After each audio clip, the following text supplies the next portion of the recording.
Hello class, देखिए है ना, जैसे कि आप लोग जान रहे हैं एक दिन में हमारी 2 वीडियोस आ रही हैं।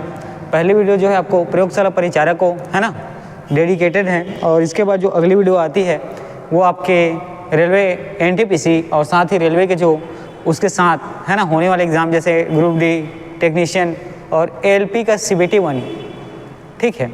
जो दूसरा वीडियो आपको मिलेगा रेलवे विशेष्य, ठीक है। और अभी का आपका जो वीडियो मिलता है, ठीक है, ये हो है आपका परिचारक, जो प्रयोगशाला परिचारक है उससे रिलेटेड है ना, प्रयोगशाला परिचारक, टेक्नीशियन। चलिए, और हम लोग इसके 2 क्लास को कंप्लीट कर चुके हैं, है ना। हम लोगों ने पहला क्लास इसका पढ़ा था, एक मापन पढ़ा था, है ना, भौतिक राशियाँ और मापन यंत्र के बारे में। 2 क्लास हो गया है, आज आपका तीसरा चैप्टर है।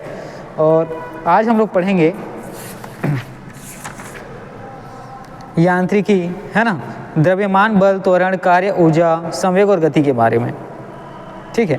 आज हम पढ़ेंगे यांत्रिकी, है ना। देखिए, मैं आपको सोर्स बता देता हूँ। हम लोग जो क्वेश्चन ले रहे हैं ये घटना चक्र की पुस्तक से ले रहे हैं, ठीक है। ये सारे प्रश्न जो है किसके हैं, तो याद रखना आपको विज्ञान का सब्जेक्ट का सारे प्रश्न हैं, और ये जो है जितने भी प्रश्न ये किसी न किसी एग्ज़ाम में पूछे गए हैं, ठीक है। तो आपको याद रखना है आज का जो चैप्टर है इसका नाम है यांत्रिकी। क्या नाम है, तो यांत्रिकी। चलिए, अब हम लोग क्वेश्चन को क्या करते हैं, चालू करते हैं। देखिए, यहाँ आपका पहला प्रश्न है कि साधारण यंत्र किसी व्यक्ति की सहायता किस प्रकार करता है, ठीक है। ये पूछा गया है कि कोई भी यंत्र है ना, या साधारण यंत्र है, वह किसी व्यक्ति की सहायता किस प्रकार करता है, पहला प्रश्न है, ठीक है। पहला आपका प्रश्न है कोई भी साधारण यंत्र जो है वह किसी व्यक्ति की सहायता किस प्रकार करता है, इसके बारे में, है ना। और देखिए, ये प्रश्न जो है ना पूछा गया है। ऑप्शन है आपका कम काम करने में, ऑप्शन बी है कम बल का प्रयोग करके भी उतनी ही मात्रा में काम करने में, ऑप्शन सी उतनी ही कम मात्रा में काम धीरे धीरे करने में, और उतनी ही मात्रा में काम अधिक तेज़ी से करने में। देखिए, आपका ऑप्शन बी सही होगा कि किसी यंत्र की सहायता से क्या करना पड़ेगा, आपको बल कम लगाने पड़ेगा, है ना। आपको क्या करना पड़ेगा, बल कम लगाने पड़ेगा, और कम बल के, है ना, और कम बल लगाने के से क्या होगा क्या, ठीक।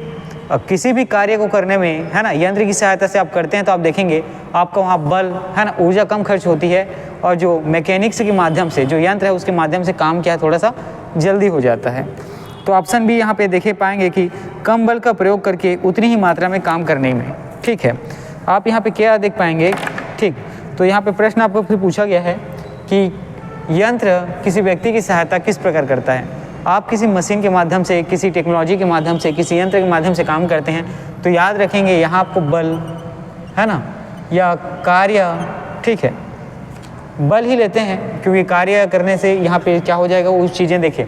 बल यहाँ पे क्या लगता है, आपके द्वारा किया गया बल क्या है, कम लगता है।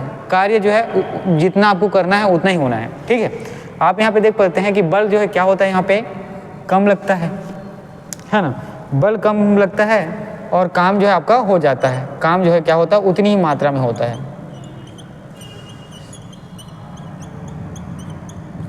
इसका एक एग्जाम्पल से देखते हैं, ठीक है। जैसे एक पेड़ है, ठीक है, मान लीजिए एक छोटा सा पेड़ है, उसको आप कुल्हाड़ी के माध्यम से काटते हैं तो यहाँ पर आपको क्या लगेगा, टाइम भी ज़्यादा लगेगा, आपकी मेहनत भी ज़्यादा लगेगी। लेकिन उसी को जब आप, ठीक है, जो वुड कटर मशीन आता है उसके माध्यम से काटेंगे, ठीक है, तो क्या लगेगा, आपकी मेहनत भी कम लगेगी, आपका बल का कम प्रयोग करना पड़ेगा, आपकी ऊर्जा जो है कम खर्च होगी, और साथ ही आपका काम जो है जल्दी हो जाएगा, ठीक। चलिए आगे बढ़ते हैं। ये है ना थोड़ा सा जनरल अवेयरनेस टाइप का क्वेश्चन था आपका साइंस में, ठीक। चलिए आगे बढ़ते हैं। देखिएगा,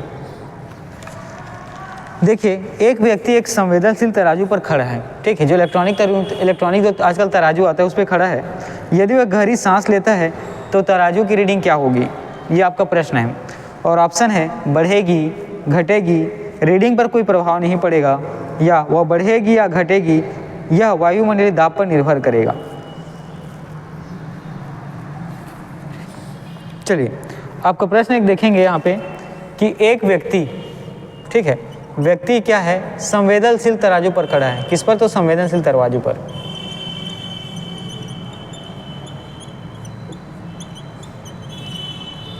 संवेदनशील तराजू कहने का मतलब, अगर आप उसमें किसी भी प्रकार का, ठीक है, आपके द्वारा उसमें कार्य होता है तो उसकी में किसी न किसी प्रकार का परिवर्तन आपको देखने को मिलता है। जैसे वर्तमान समय में जो इलेक्ट्रॉनिक तराजू आते हैं उसको आप लोगों ने देखा होगा, है ना, या तो ग्रोसरी किराने के दुकान में देखने को मिलते हैं, ठीक है। तो वहाँ पे क्या होता है, कभी कभी संवेदनशील इसलिए कहा गया है क्योंकि इसमें हवा, ठीक है, जैसे पंखा भी चलता रहता है तो उसमें क्या हो जाता है, उसकी रीडिंग में अंतर आते जाता है, ठीक है। तो संवेदनशील इसीलिए है क्योंकि किसी भी प्रकार की छोटे से छोटी प्रकार का भी इसमें, है ना, कार्य का क्या होता है, परिणाम आपको देखने को मिलता है।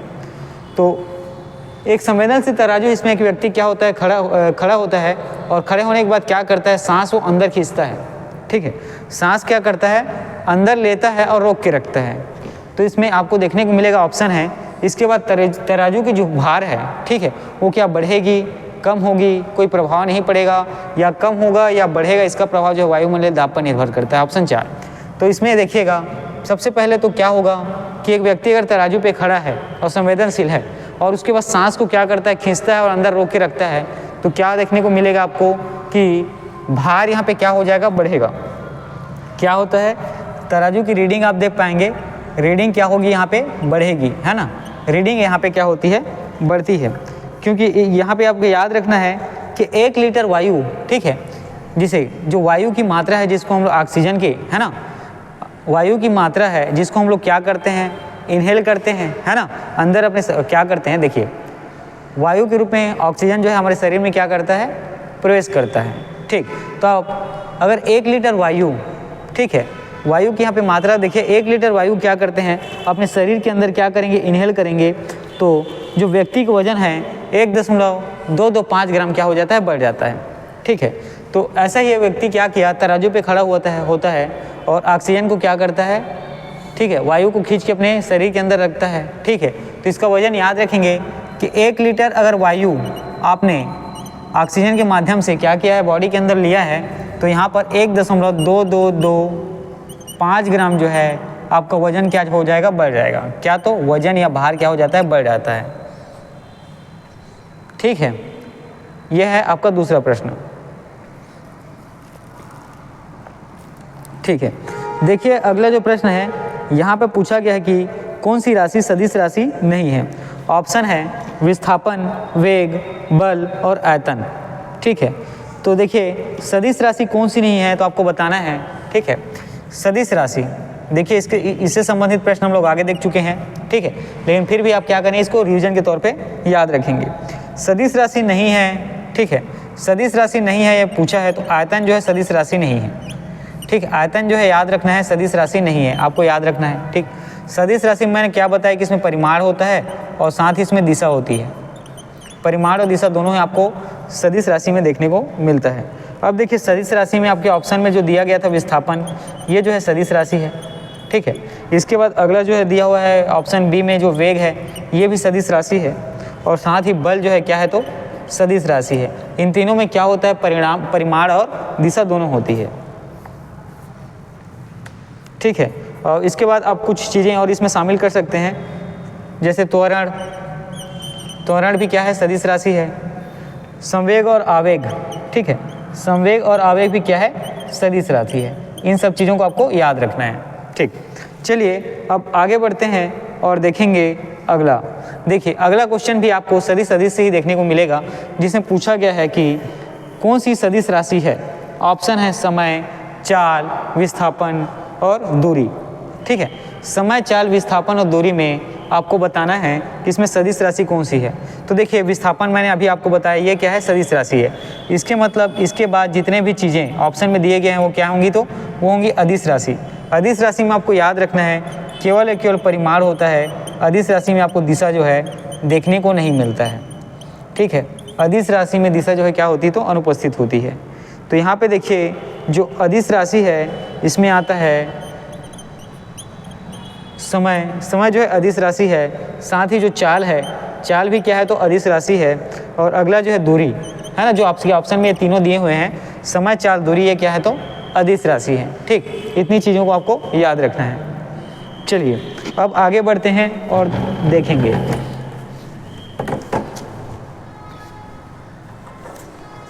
देखिए अगला प्रश्न ही आपको सदिश और अदिश राशि से देखने को मिलता है। अब देखिए इसमें अगला प्रश्न में ये पूछा गया है सदिश राशि नहीं है। हाँ नहीं अभी रहने दो ना, देखते हैं फिर बाद में जरूरत पड़ेगा तो। इसमें पूछा गया है कि सदिश राशि नहीं है और आपको ऑप्शन में दिया गया है बल, दाब, वेग, त्वरण। ठीक है, इसमें पूछा गया है कि कौन सी है ना सदिश राशि नहीं है। और देखिए पांचवा और छठवां क्वेश्चन भी सदिश और अदिश राशि से ही संबंधित है। तो देखिए यहाँ पे सदिश राशि नहीं है ऐसा पूछा गया है। ऑप्शन में है आपका गति, वेग, बल आघूर्ण जिसको हम लोग टार्क कहते हैं, और साथ ही विस्थापन। तो देखिए विस्थापन को मैंने यहाँ पे आपको बताया कि ऑलरेडी सदिश राशि है। इसके बाद आपके ऑप्शन में और क्या चीज़ें हैं, वेग क्या है, सदिश राशि है, याद रखना है। उसके बाद बल आघूर्ण, इसी में आप ले लेंगे है ना, बल आघूर्ण भी क्या है तो सदिश राशि है, आपको याद रखना है। बल आघूर्ण भी क्या है तो सदिश राशि है, याद रखना है। ठीक है, तो यहाँ पे सदिश राशि नहीं है, कौन सी नहीं है इसको आपको बताना है, तो याद रखेंगे गति जो है क्या है तो सदिश राशि नहीं है। ठीक है, तो गति क्या है तो अदिश राशि है, आपको याद रखना है। ठीक है, गति जो है क्या है तो अदिश राशि है, आपको याद रखना है। इसके बाद देखिए जो आपका अगला प्रश्न है ये भी सदिश और अदिश राशि से संबंधित है, और यहाँ पूछा गया है कि बल, दाब, वेग और त्वरण में जो अदिश राशि है वो कौन सी है। तो याद रखेंगे अदिश राशि में आपको दाब जो है अदिश राशि है, दाब जो है सदिश राशि नहीं है। ठीक है, देखिए यहाँ पर जैसे अदिश राशि है तो यहाँ पे मैंने आपको बताया था समय, चाल, दूरी और दाब, याद रखेंगे ये क्या है तो अदिश राशि है। ठीक, अब देखिए अगला प्रश्न भी सदिश और अदिश राशि से ही संबंधित है। इसमें पूछा गया है निम्नलिखित में से कौन सी सदिश राशि है, और आपका ऑप्शन है संवेग, दाब, ऊर्जा, कार्य। ठीक है, तो सदिश राशि पूछा है तो सदिश राशि में देखिए ऑप्शन में था आपका संवेग, दाब, ऊर्जा और कार्य। ठीक, तो यहाँ पर संवेग और आवेग को मैंने अभी पहले आपको बताया कि क्या है सदिश राशि है। संवेग और आवेग जो है क्या है तो सदिश राशि हैं। तो यहाँ पे दाब, ऊर्जा और कार्य। ठीक है, दाब, ऊर्जा और कार्य ये जो है क्या है तो याद रखना है आपको अदिश राशि है। ठीक है, दाब और ऊर्जा और क्या है तो ये सब अदिश राशि है, आपको याद रखना है। चलिए आगे बढ़ते हैं, देखेंगे पदार्थ के संवेग और वेग के अनुपात में कौन सी भौतिक राशि प्राप्त होती है। ठीक है, पदार्थ के संवेग और वेग के अनुपात में देखिएगा अगला प्रश्न है पदार्थ के संवेग, ठीक है, और वेग के अनुपात में कौन सी भौतिक राशि प्राप्त होती है। ऑप्शन है वेग, त्वरण, द्रव्यमान और बल। तो याद रखेंगे ये होता है द्रव्यमान। ठीक है, द्रव्यमान निकालने के लिए आप पदार्थ के संवेग का जब उसके वेग के साथ क्या करते हैं, उस दोनों का अनुपात निकालते हैं या भाग कर देते हैं तो आपको द्रव्यमान प्राप्त होता है। ठीक है, किसी पदार्थ का द्रव्यमान निकालने के लिए आपको उस पदार्थ के संवेग का, ठीक है, उसके वेग के साथ अगर आप अनुपात निकालते हैं तो आपको द्रव्यमान प्राप्त होता है। ठीक है, देखिए अगला ऑप्शन है 9, देखिए कि बल गुणनफल है। अगला जो प्रश्न है कि बल गुणनफल है किसका, द्रव्यमान और वेग का, द्रव्यमान या त्वरण का, भार और वेग का, या भार और त्वरण का। देखिए इसको आप इस फार्मूले से है ना, फोर्स इक्वल टू होता है m इंटू ए। एम क्या होता है, द्रव्यमान होता है जिसको हम लोग मास बोलते हैं, और ए होता है आपका त्वरण जिसको हम लोग एसिलेरेशन कहते हैं। ठीक है, यही पूछा है कि ये बल का गुणनफल क्या होता है, और इसमें आपका ऑप्शन बी जो है सही हो जाएगा।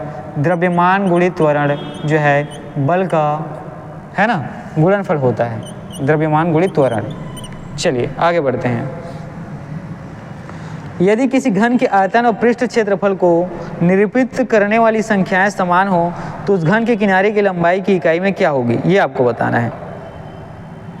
ठीक है, यहाँ प्रश्न पूछा गया है यदि किसी घन के आयतन और पृष्ठ क्षेत्रफल को निरूपित करने वाली संख्याएं समान हैं तो उस घन के किनारे की लंबाई आपको बतानी है इकाई में। तो सबसे पहले तो याद रखेंगे घन का आयतन। मान लो घन का आयतन क्या होता है, ए क्यूब। ठीक है, घन के आयतन का जो फार्मूला होता है ए क्यूब है। ठीक है, इसके बाद घन का पृष्ठ क्षेत्रफल आपको बताना है। ठीक है, घन का जो पृष्ठ क्षेत्रफल है ये कितना होता है, तो ये होता है आपको याद रखना है 6a²। क्या होता है 6a²। अब ये बताया गया है जिसका आयतन a क्यूब और 6a² ये क्या होते हैं, आपस में बराबर होते हैं। ये जो घन का आयतन है ना और साथ ही घन का पृष्ठ क्षेत्रफल दोनों बराबर होता है, ऐसा प्रश्न में पूछा गया है। तो यहाँ से याद रखेंगे ए क्यूब से, है ना, ए क्यूब बना कैसे, देखिए 3a का गुणा होकर ए क्यूब बना है और 6a², तो a और a दोनों को गुणा होकर ये हो जाता है a², तो a² को यहाँ से काट देंगे, ये काट देंगे, a का वैल्यू यहाँ पे क्या होता है 6। तो आपका ऑप्शन भी इसमें दिया गया है 3, 4, 5, 6, तो कि उस घन की लंबाई की माप ज्ञात कीजिए, तो उसकी लंबाई है, याद रखना है आपको 6 इकाई, क्या है तो 6 इकाई। ठीक, चलिए आगे बढ़ते हैं और अगला प्रश्न देखते हैं। देखिए ऊर्जा संरक्षण का आशय है कि, अब आपका ऑप्शन देखेंगे यहाँ पे, ऊर्जा का सृजन और विनाश होता है, ऊर्जा का सृजन हो सकता है, ऊर्जा का सृजन नहीं हो सकता परंतु विनाश हो सकता है। अगला ऑप्शन है ऊर्जा न तो सृजित किया जा सकता है और न इसका विनाश किया जाता है। ठीक है, देखिए यहाँ पे ऊर्जा संरक्षण के नियम के बारे में पूछा गया है। ठीक है, ऊर्जा संरक्षण के नियम के बारे में क्या किया गया है, पूछा गया है। तो इसमें आप याद रखेंगे ऊर्जा न का तो नहीं निर्माण किया जा सकता है और नहीं विनाश किया जा सकता है। ये क्या है, ऊर्जा संरक्षण का सिद्धांत है। ऊर्जा का तो न ही, ठीक है, निर्माण किया जा सकता है, निर्माण या सृजन, ठीक है, ऊर्जा का तो ना ही सृजन किया जा सकता है और ना ही इसका ऊर्जा का क्या तो विनाश किया जा सकता है, आपको याद रखना है। ठीक है, ये क्या है, ऊर्जा संरक्षण का नियम है। देखिए अगला प्रश्न है, हमारे द्वारा प्रयोग किए जाने वाले ऊर्जा के अधिकांश स्रोत संग्रहित और ऊर्जा का प्रतिनिधित्व करते हैं, निम्नलिखित में से कौन सा सूर्य की ऊर्जा से व्युत्पन्न नहीं होता। ठीक है, यहाँ पे आपका देखिए ये पूछा गया है कि सूर्य की ऊर्जा से उत्पन्न नहीं होता है, उसको आपको बताना है। ठीक है, सूर्य की ऊर्जा से व्युत्पन्न नहीं होता। ठीक है, आपका ऑप्शन में दिया गया है नाभिकीय ऊर्जा, भूतापी ऊर्जा, ठीक है, बायोमास ऊर्जा और पवन ऊर्जा। देखिए यहाँ पे आप देख पाएंगे नाभिकीय ऊर्जा। नाभिकीय ऊर्जा क्या है, ये न्यूक्लियर ऊर्जा है ना, न्यूक्लियर एनर्जी है। ये क्या होता है, सूर्य के द्वारा व्युत्पन्न नहीं होता, आपको याद रखना है। आपके ऑप्शन ए के ये आ जाएगा। दूसरा ऑप्शन है भूतापी ऊर्जा, ये भी सूर्य के प्रकाश से नहीं होता है। ठीक है, इसको मानवीय गतिविधि या जो इंडस्ट्रीज होते हैं, पावर प्लांट्स, वहाँ क्या किया जाता है, इसको जनरेट किया जाता है। ठीक है, उसके बाद जो बायोमास ऊर्जा है, ठीक है, बायोमास ऊर्जा है मतलब प्राकृतिक ऊर्जा है, मतलब ये क्या होता है, सूर्य की ऊर्जा से उत्पन्न होता है।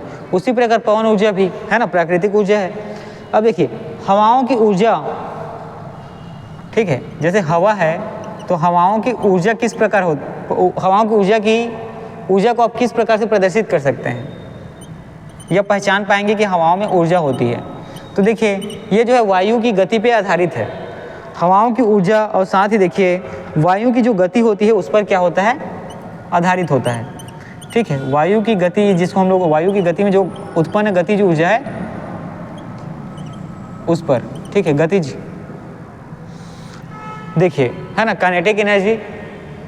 यहाँ पे देखते हैं कि हवाओं की ऊर्जा को आप कैसे जान सकते हैं, जो वायु की गति है ना, वायु की गति के द्वारा जो उसमें गतिज ऊर्जा उत्पन्न होती है, क्यों, उसके गति के कारण, उसी कारण हवाओं की ऊर्जा के बारे में आप जान पाते हैं। जैसे जो पवन चक्की है, ठीक है, पवन चक्की में आप क्या देख पाते हैं कि जहाँ पर हवाएं, ठीक है, ज़्यादातर क्या होती हैं ऐसे स्थानों पे, है ना, जहाँ पे हवाएं तेज चलती रहती हैं, वहाँ पवन चक्की क्या किया जाता है, लगाया जाता है।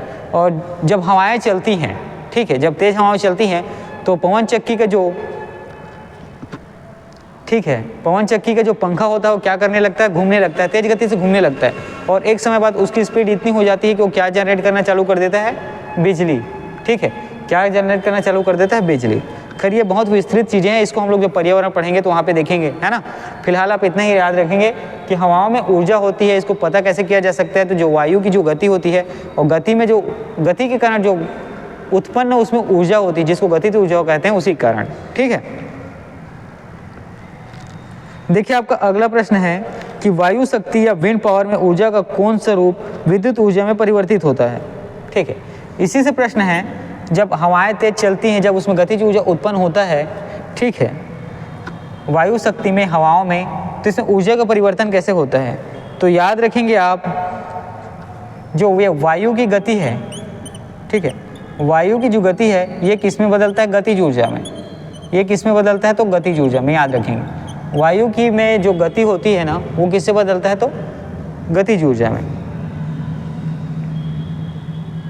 ठीक है, देखिए वायु की जो गति होती है, और गति के कारण इसमें क्या होता है, गतिज ऊर्जा उत्पन्न होता है, ठीक है।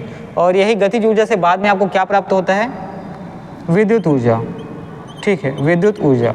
इसको मैंने जैसे पवन चक्की का जो उदाहरण बताया था आपको, उसी चीज़ से आप इसको क्या करेंगे, रिलेट कर पाएंगे।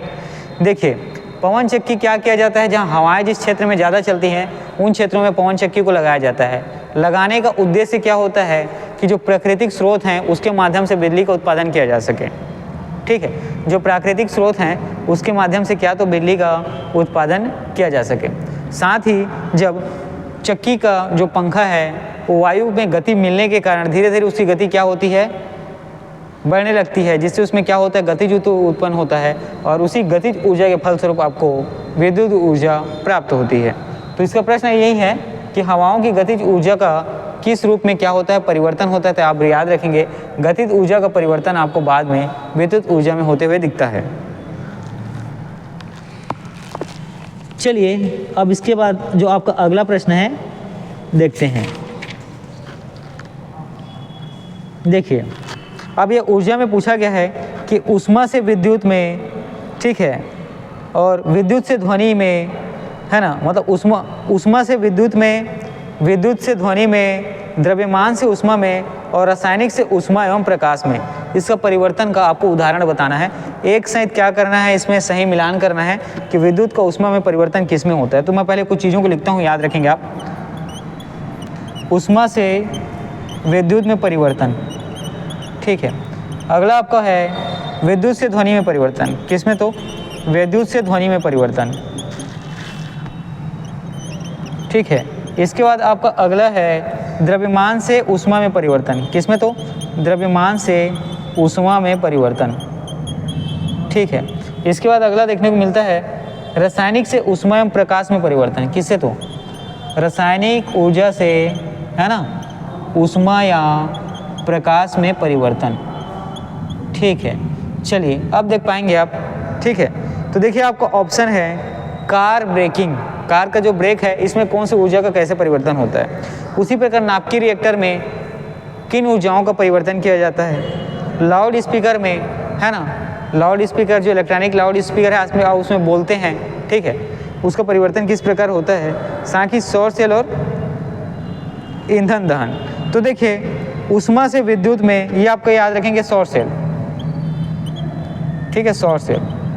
आप सौर सेल देखे होंगे, है ना। ये क्या होता है, सूर्य की प्रकाश से इसमें क्या होता है, चार्जिंग आता है। सूर्य के प्रकाश में ऊर्जा लेकर ये क्या करती है, कार्य करती है, ठीक है। जो छोटे छोटे कैलकुलेटर आते हैं वो देखेंगे जो सौर सेल होता है वो। उसी प्रकार विद्युत से ध्वनि, ठीक है, विद्युत से ध्वनि में आप लोग याद रखेंगे लाउड स्पीकर, ठीक है। विद्युत से ध्वनि में आप याद रखेंगे क्या, तो लाउड स्पीकर, ठीक है। किसी तरीके के फंक्शन में, है ना, या स्कूल या कॉलेज में आप देखे होंगे वहाँ लाउड स्पीकर का अरेंजमेंट किया जाता है। क्यों किया जाता है, क्योंकि लाउड स्पीकर को के माध्यम से जो आप क्या है अपनी धीमी आवाज़ को भी तेज़ गति करके दूर तक क्या कर सकते हैं, है ना, सुना सकते हैं, ठीक है। दूर तक उसकी पहुँच को क्या किया जा सकता है, बढ़ाया जा सकता है। तो आप इसी में देख पाते हैं कि लाउड स्पीकर जो है इलेक्ट्रॉनिक से चलती है, ठीक है। तो लाउड स्पीकर को क्या करते हैं, बिजली के सॉकेट में अलग तार के माध्यम से लगा दिया जाता है। उसके बाद वहाँ जो है आप जो है लाउड स्पीकर का जो माइक होता है वहाँ कुछ बोलते हैं, तो क्या करता है, विद्युत ऊर्जा जो उसमें होती है उसको ध्वनि ऊर्जा में कन्वर्ट करता है, और आप जो बोलते हैं वो विभिन्न अन्य जो लाउड स्पीकर की सहायता से क्या होता है, सुनाई देता है। और द्रव्यमान से ऊष्मा में परिवर्तन, इसका जो ऑप्शन है आप याद रखेंगे नाभिकीय रिएक्टर। इसका काम कहाँ होता है, ये होता है नाभिकीय रिएक्टर में, ठीक है। कहाँ, तो याद रखना है नाभिकीय रिएक्टर में, कहाँ, तो नाभिकीय रिएक्टर में। अगला देखिए रासायनिक, है ना, जो ऊष्मा से किस में, प्रकाश में परिवर्तन होता है, यह है आपका ईंधन दहन। क्या है, तो ईंधन दहन। ये आपको कहाँ देखने को मिलता है, तो ईंधन दहन में। चलिए ठीक है, ये सारी प्रश्न यहाँ तक हो गई, है ना। इसके बाद मैं जिसको फर्स्ट पार्ट को क्या करता हूँ, इरेज करता हूँ, उसके बाद हम लोग आगे इसी में बढ़ेंगे।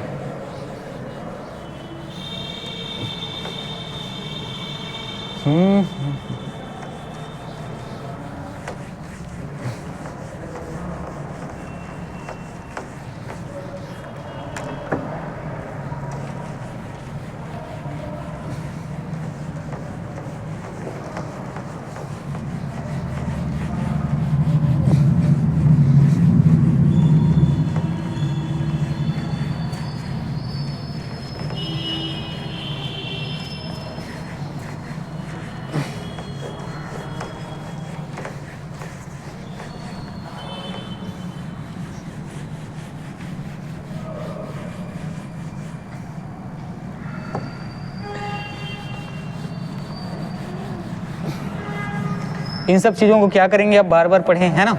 प्रश्न आपको यहाँ से आने वाले पेपर में देखने को ज़रूर मिलेंगे, है ना। तो इन सब चीज़ों को आप क्या कर सकते हैं, या तो आप वीडियो को क्या करेंगे पॉज करके पीछे रिपीट करके बार बार देखें, अदरवाइज़ आप इन सब चीज़ों को नोट डाउन कर सकते हैं, है ना, नोटबुक में बना के। तो वहाँ से भी क्या आएंगी ये सारी चीज़ें आपको बाद में, है ना, एग्ज़ाम टाइम में क्या करने के रिविज़न करने में वहाँ से आपको मदद मिलेगा, सहायता करेगा, ठीक है।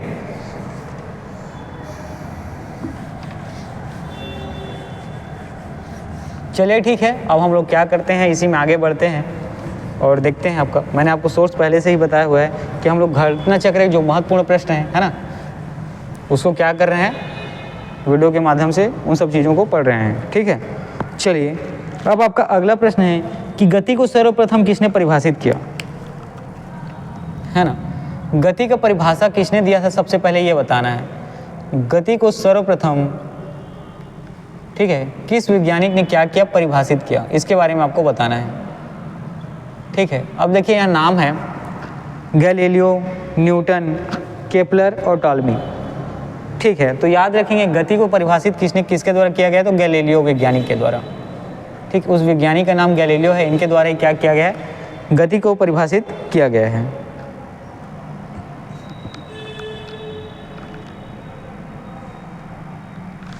देखिए गति के बारे में कंफ्यूजन है ना आपको देखने को मिलता है, इसमें ये बोला गया है, तो देखिए गैलीलियो और न्यूटन जो है दोनों गति से संबंधित चीज़ों को क्या करते हैं, परिभाषित करते हैं। और इसमें मैं आपको बताता हूँ कि गैलीलियो ने सर्वप्रथम एक रेखी गति को, ठीक है, गैलीलियो के बारे में याद रखना कि इन्होंने सर्वप्रथम, ठीक है, एक समान रेखी गति को, किसको, तो एक समान रेखी गति को, है ना, एक समान रेखी गति को इन्होंने क्या किया था, परिभाषित किया था, ठीक है। गैलीलियो ने सर्वप्रथम एक समान रेखी गति को क्या तो परिभाषित किया था। इनके अनुसार प्रति इकाई समय में, ठीक है, ये इसकी परिभाषा भी है ना, प्रति इकाई समय में जो तय की गई दूरी होती है,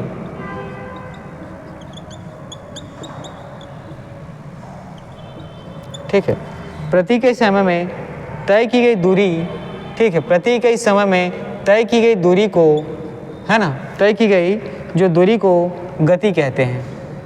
क्या कहते हैं, तो गति कहते हैं। देखियो गैलीलियो ने यहाँ पे क्या कहा था, पहली बात तो ये याद रखने की सर्वप्रथम गैलीलियो ने एक समान रेखी गति के बारे में क्या किया था, बताया था।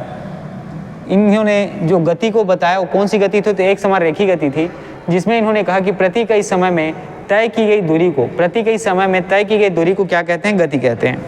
अब इसके बाद आपको देखने को मिलता है न्यूटन जी, है ना, अगले जो वैज्ञानिक है वो कौन है, तो न्यूटन जी। और ये गति को किस रूप में परिभाषित करते हैं, इसको भी हम लोग अब यहाँ पे देखेंगे। तो न्यूटन ने गति को कहा कि पिंड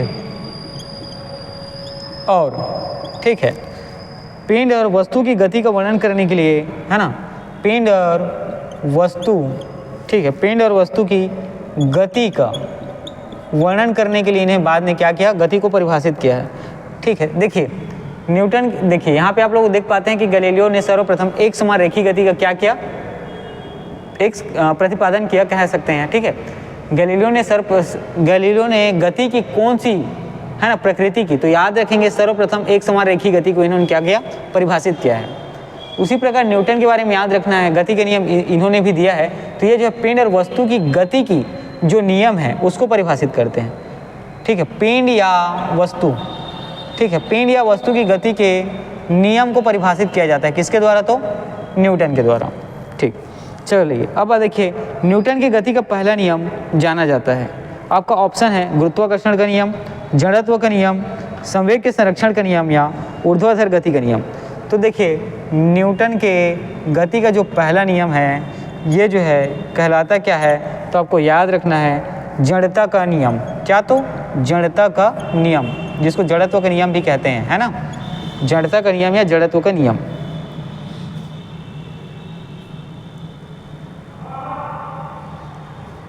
देखिए इसके अनुसार, है ना, न्यूटन के जो पहला नियम है इसके अनुसार जड़ता का नियम जो है वो गति का पहला नियम है। और इसमें कहा जाता है कि कोई भी वस्तु अगर क्या है जड़त्व में है या स्थिर अवस्था में है तो उसमें तब तक किसी भी प्रकार का कोई भी परिवर्तन नहीं होगा जब तक उस पर कोई बाह्य बल कार्य नहीं करे, ठीक है।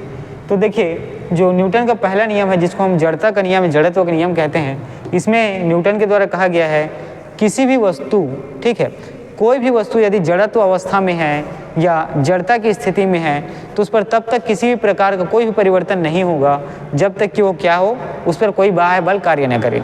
ये हो गया किसी स्थिर वस्तु के बारे में। इसी प्रकार आप देख पाएंगे कि ठीक है, अगर कोई वस्तु सरल रेखा में एक समान गति अवस्था में रहता है, ठीक है, तो देखिए ये आपका दूसरा है ना, दूसरा नियम, और साथ में आपको एक तीसरा नियम होता है, रिएक्शन के अपोजिट क्या होता है ना। तो उन सब पहले तो पहला नियम है उसको आप यहाँ पे देखेंगे कि न्यूटन का जो पहला नियम है जड़ता का नियम, इसमें कहा गया है कि कोई भी वस्तु अगर विराम अवस्था में है तो तब तक गति की अवस्था में नहीं आएगा जब तक उस पर कोई बाह्य बल ना कार्य करे।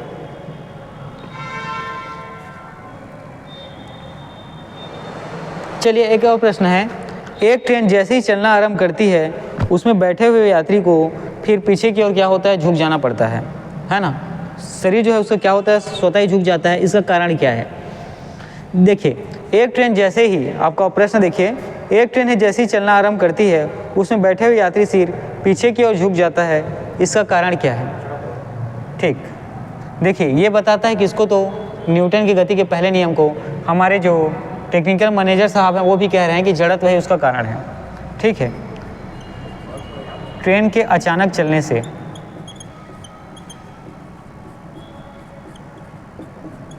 बैठे यात्री का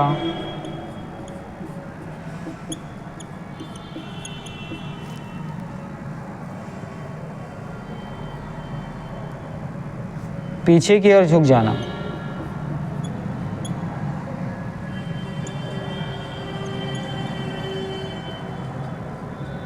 इसका कारण क्या है? तो आप याद रखेंगे जड़त्व या जड़ता।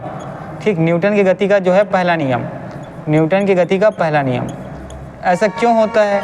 थोड़ी देर पहले मैंने बताया। देखिए, जब आप ट्रेन पे क्या होते हैं, बैठे होते हैं, ठीक है, और ट्रेन भी मान लो उस समय स्थिर अवस्था में है, ठीक, आप भी स्थिर अवस्था में होते हैं और ट्रेन भी क्या होता है, स्थिर अवस्था में होता है। आपका पूरा शरीर ही क्या होता है, स्थिर अवस्था में होता है ट्रेन के साथ। लेकिन जैसे ही ट्रेन चल पड़ती है, ठीक है, आपके शरीर का जो आधा हिस्सा है वो क्या होता है, जड़ता की स्थिति में होता है। और जैसे ही देखिए, जैसे ही ट्रेन पर चल पड़ती है तो ट्रेन में क्या होता है, गतिज ऊर्जा आ जाती है। ठीक है, और आप जो है ट्रेन में सीट में बैठे होते हैं तो आप में क्या होता है, स्थितिज ऊर्जा होती है, आप क्या होता है, विराम अवस्था में होते हैं। जैसे ही ट्रेन में क्या होती है, गतिज ऊर्जा आती है, ठीक है, आपका शरीर जो है क्या होता है, आपका शरीर का जो आधा हिस्सा है वो क्या होता है, पीछे की ओर झुक जाता है। इसका कारण क्या है, याद रखेंगे, जड़त्व ही इसका जो है कारण है। किस कारण से होता है? तो न्यूटन की गति का ये जो पहला नियम है जिसको जड़त्व का नियम या जड़ता का नियम कहते हैं, वो इसका क्या है कारण। ट्रेन क्या होती है, मोशन में आ जाती है, आप जो है क्या होते हैं, स्थिर अवस्था में होते हैं, लेकिन आपका आधा हिस्सा जो है ट्रेन के साथ क्या होता है, लगा हुआ होता है। ठीक है, आपका आधा हिस्सा जो है आपके पैर से लेके है ना आपके बॉडी तक क्या होता है, मतलब कहने का मतलब आपके कंधे का ऊपर हिस्सा जो है क्या होता है उस समय ट्रेन चलने के बाद। ठीक है, ट्रेन में जैसे ही गतिज ऊर्जा आती है और आपका पैर जो है ट्रेन के संपर्क में रहता है तो क्या होता है, वो ट्रेन के साथ उसमें गतिज ऊर्जा आ जाती है और आपका शरीर जो है स्थिर अवस्था में रहता है, जिसके कारण ट्रेन में मोशन आने के कारण आपका शरीर जो है पीछे की ओर झुक जाता है। इसका कारण क्या है? तो उस कारण है जड़ता या जड़त्व। ठीक है, चलिए अब इसके बाद हम लोग अगला प्रश्न देखते हैं और आपका अगला प्रश्न है,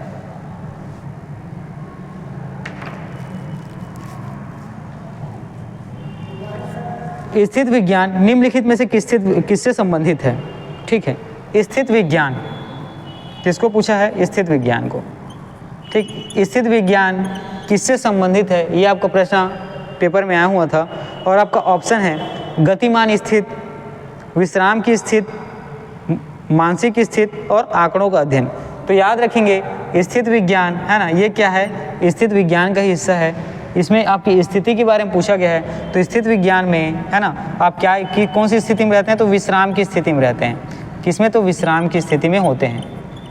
ठीक है, स्थित विज्ञान में आप देख पाएंगे आप जो है किस में रहते हैं? तो विश्राम की स्थिति में रहते हैं। स्थित का मतलब ही जो स्थिर है उसको क्या कर रहा है, इंडिकेट कर रहा है।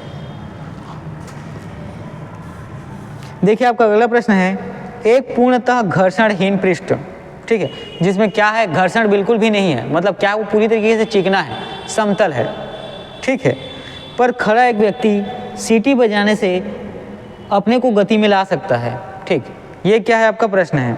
अब देखिएगा इसका कथन और कारण वाले हिस्से को हम लोग देखते हैं कि यदि किसी यंत्र पर कोई बाह्य बल क्रियाशील नहीं है तो इसका संवेग h परिवर्तित नहीं हो सकता है। ठीक है, देखिए आपका कथन सुनिए। एक पूर्णतः घर्षणहीन पृष्ठ, ठीक है, एक पूर्णतः घर्षणहीन पृष्ठ मतलब समतल है, चिकनी है, पर खड़ा एक व्यक्ति सीटी बजाने से अपने को गति में ला सकता है। यदि किसी यंत्र पर कोई बाह्य बल क्रियाशील नहीं है तो इसका संवेग h परिवर्तित नहीं हो सकता। देखिए यहाँ वही है ना, जिसमें मैं थोड़ी देर पहले आपको बताया है, न्यूटन की गति का पहला नियम। अगर कोई विराम अवस्था में है तो विराम अवस्था में तब तक रहेगा जब तक कि उसमें कोई बाह्य बल कार्य ना करे। ठीक है, अगर कोई चीज़ गति अवस्था में है तो गति अवस्था में ही रहेगा जब तक कि उस पर कोई बाह्य बल ना कार्य करे। ठीक है, तो देखिए आपका जो पृष्ठ कैसा है, चिकना है, समतल है। मान लो एक व्यक्ति वहाँ पे क्या है, उसमें है ना, खड़ा है। सीटी आपने जैसे ही बताया, व्यक्ति क्या करता है, मोशन में आ जाता है, गति जो उसमें आ जाती है वो दौड़ने लगता है। अब पृष्ठ जो है चिकना है तो व्यक्ति को क्या है, अगर रुकना है वहाँ पे तो पृष्ठ में क्या घर्षण होना जरूरी है। तो व्यक्ति क्या होगा, जब तक उसको वहाँ पृष्ठ में घर्षण नहीं मिलेगा उसके अंदर मोशन कुछ न कुछ मात्रा में रहेगी।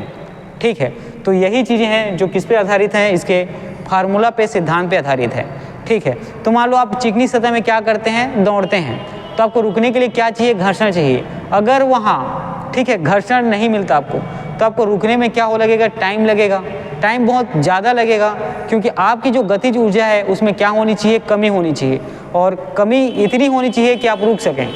ठीक है, तो देखिए घर्षणहीन पृष्ठ पर कोई भी व्यक्ति गति नहीं कर सकता, पहली बात तो ये है। दूसरा याद रखेंगे, क्योंकि किसी भी प्रकार की गति के लिए घर्षण आवश्यक है। हालांकि पूर्णतः घर्षण रहित सतह पर कोई व्यक्ति सीटी बजाकर अपने को गति में ला सकता है। ठीक है, जिसका मैंने एग्जाम्पल आपको दिया। सीटी बजाने के लिए व्यक्ति एक दिशा में हवा छोड़ेगा, जिसके परिणाम से वो विपरीत दिशा में वो गति करने लगेगा।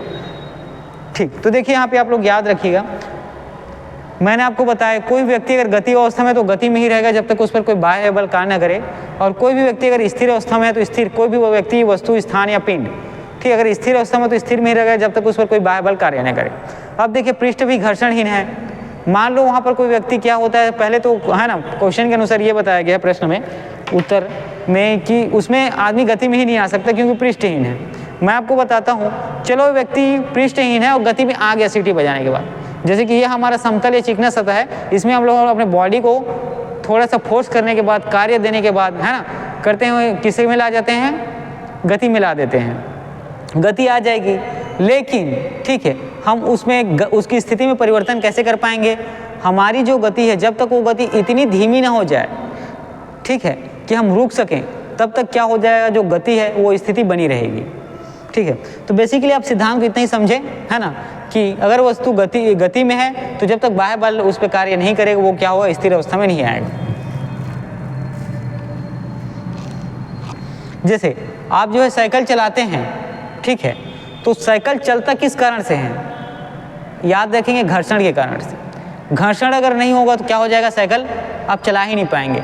दूसरा, अगर आप समतल सतह में, याद रखिए कि बिना घर्षण के चिकनी सतह पर क्या करते हैं, साइकिल चलाते हैं, ठीक है, और आपने गति भी प्राप्त कर लिया है, गति करके गतिज ऊर्जा भी प्राप्त कर लिया है ना, साइकिल को चलाकर, तो आप उसको रोकेंगे कैसे अगर घर्षण ही नहीं है तो क्या हो, वो ट्रेन आपकी जो साइकिल वो कभी रुकेगी ही नहीं।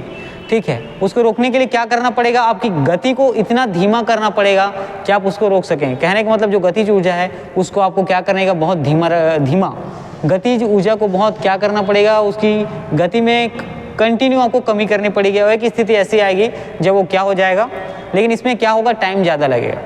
ठीक है, चलिए अगला प्रश्न देखते हैं। देखिए, सड़क पर चलने की अपेक्षा बर्फ पर चलना कठिन है, क्यों?